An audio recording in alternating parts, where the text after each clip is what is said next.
All right, everybody, this is how much I love you. It's about 5:30 in the morning. We are on our way to go watch the sunrise because I'm going to take you on a little adventure today. We're going to be showing you around Boulder just a little bit, and then we're going to be talking about genetics some more. We're going to be discussing the detoxification genes that impact how well your body can actually get junk out of your system. So I'm still waking up. I'm going to drink some tea, but we're going to have some fun. So let's go do it.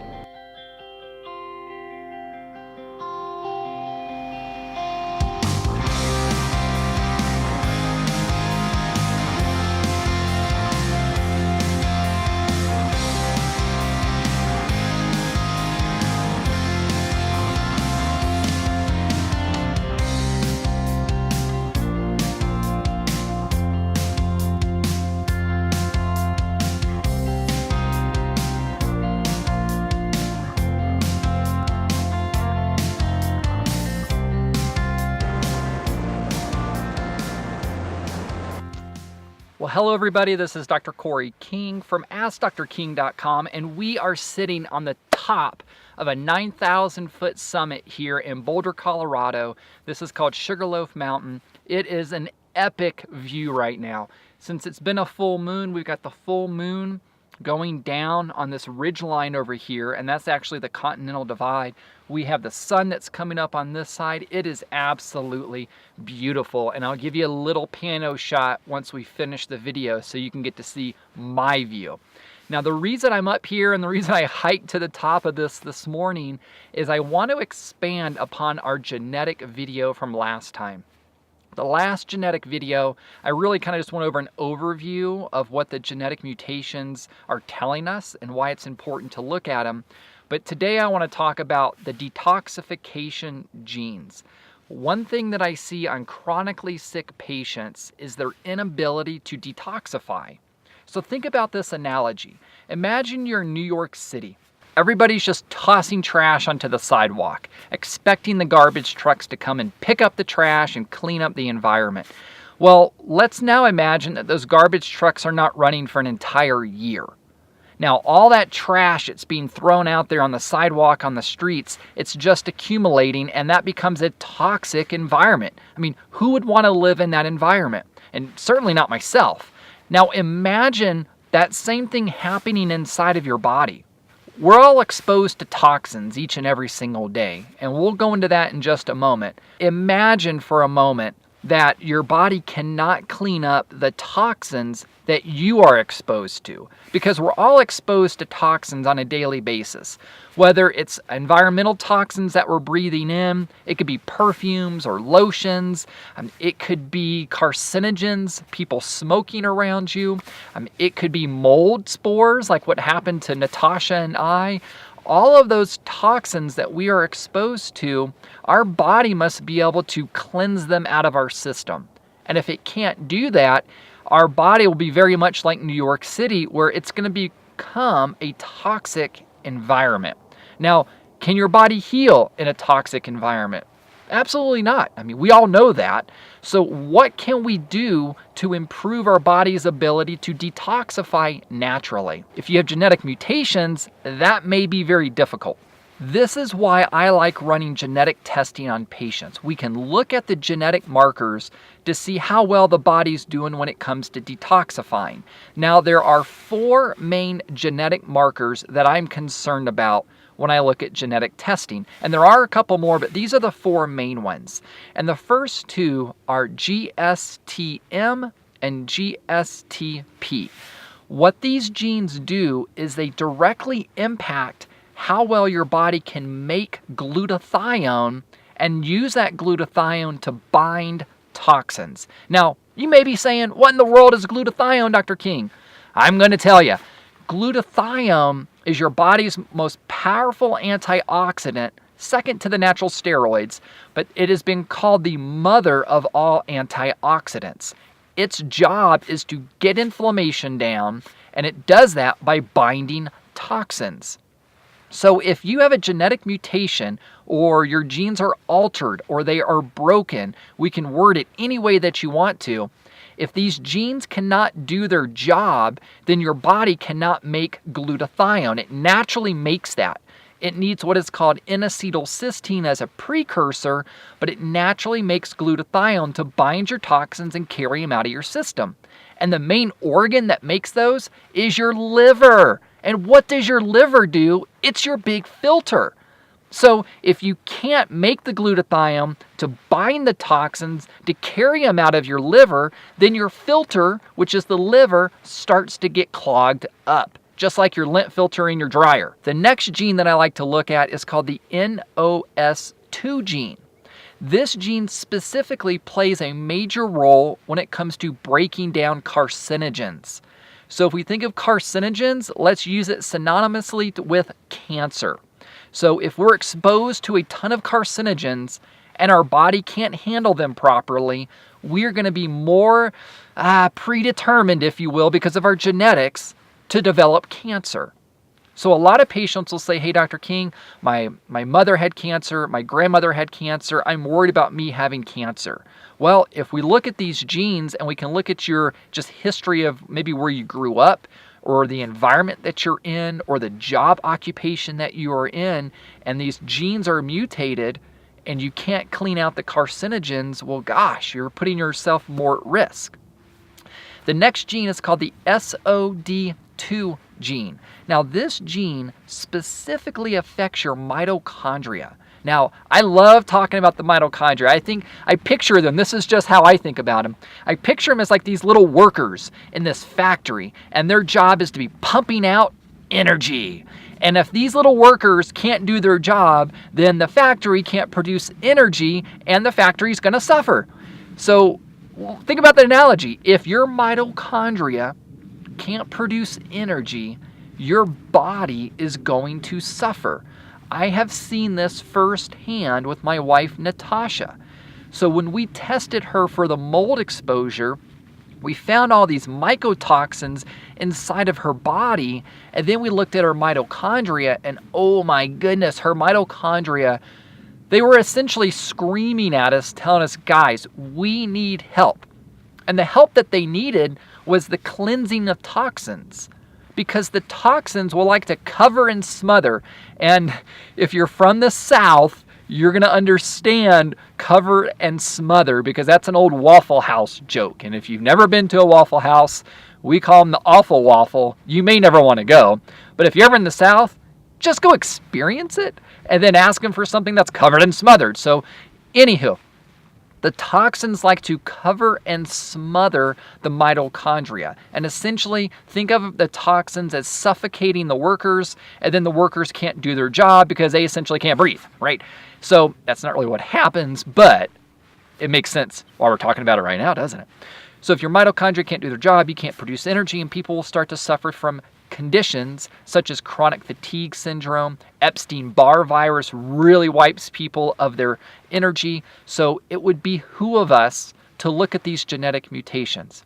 Even if you only have one gene that is mutated, that's extremely important. So what do we do once we see that these genes are altered, mutated, broken?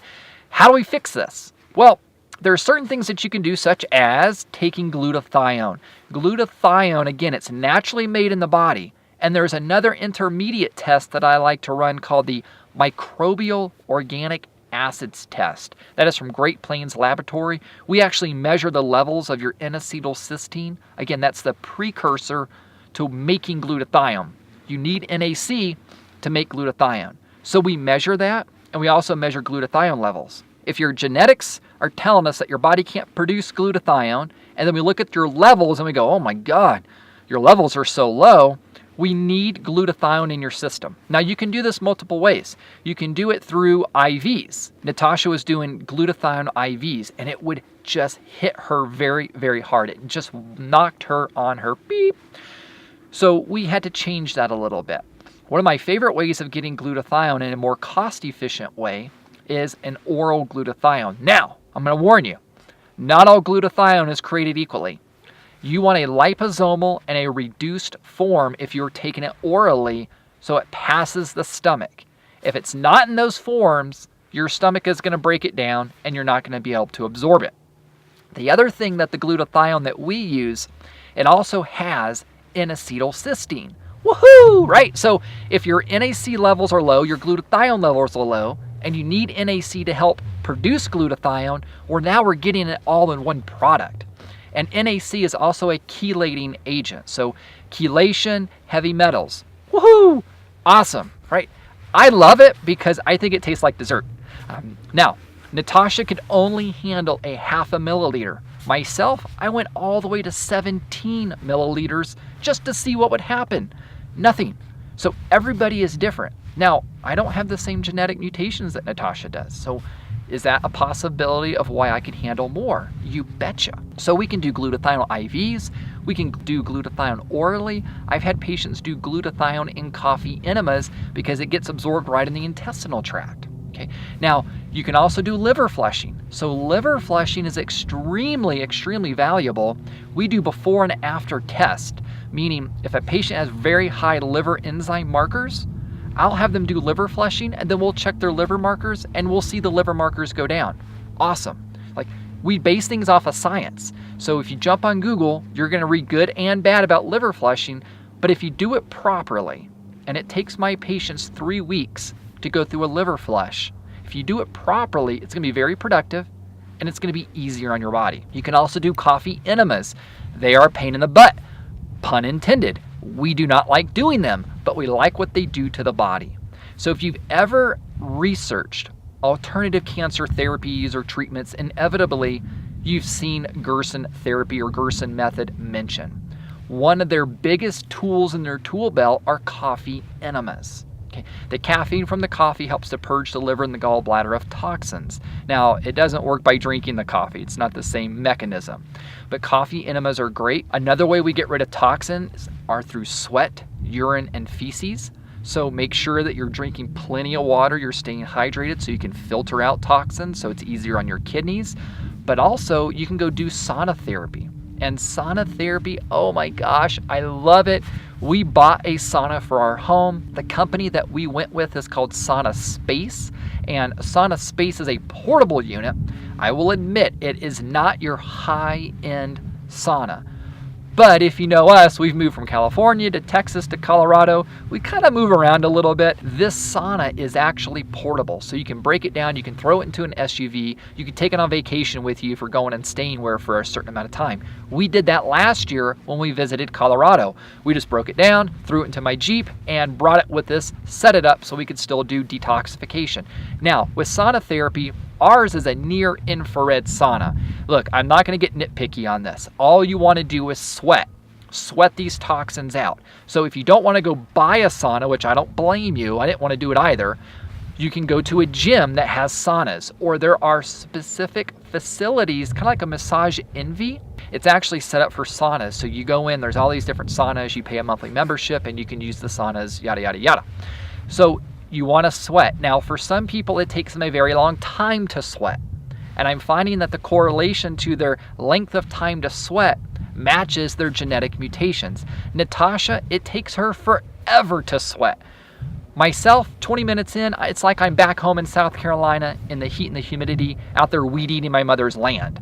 So take it slow, maybe 10, 15 minutes to begin with. Even if you're not sweating, just jump out and slowly increase, maybe by 5-minute intervals until you start to sweat.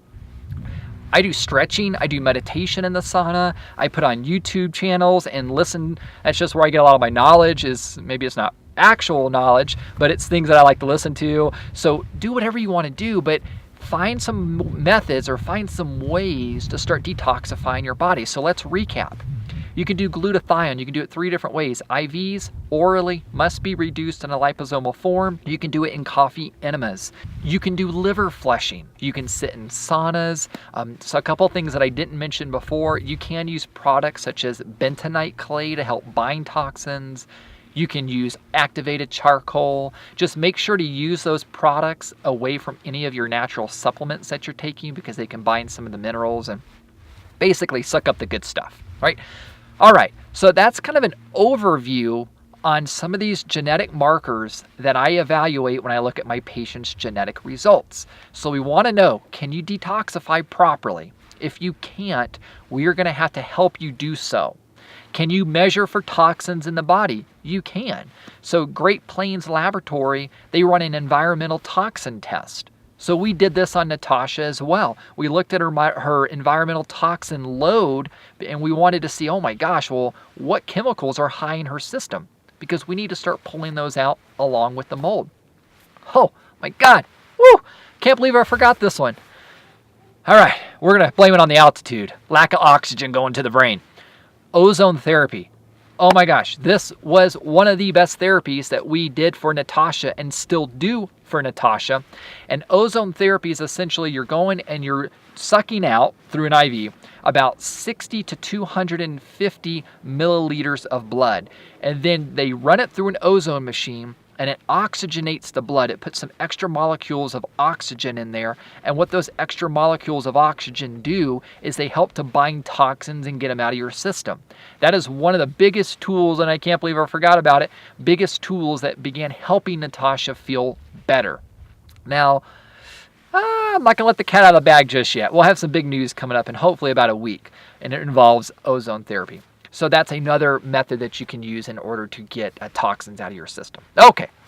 All right. I think I'm going to enjoy this beautiful view. I've talked long enough. I've talked about the 4 genes that we like to look at. We gave you some examples of how to detoxify your body. And now it's time for me to enjoy the mountain. I look forward to seeing you on the next video because we should have some awesome news to present to you. So we'll see you then.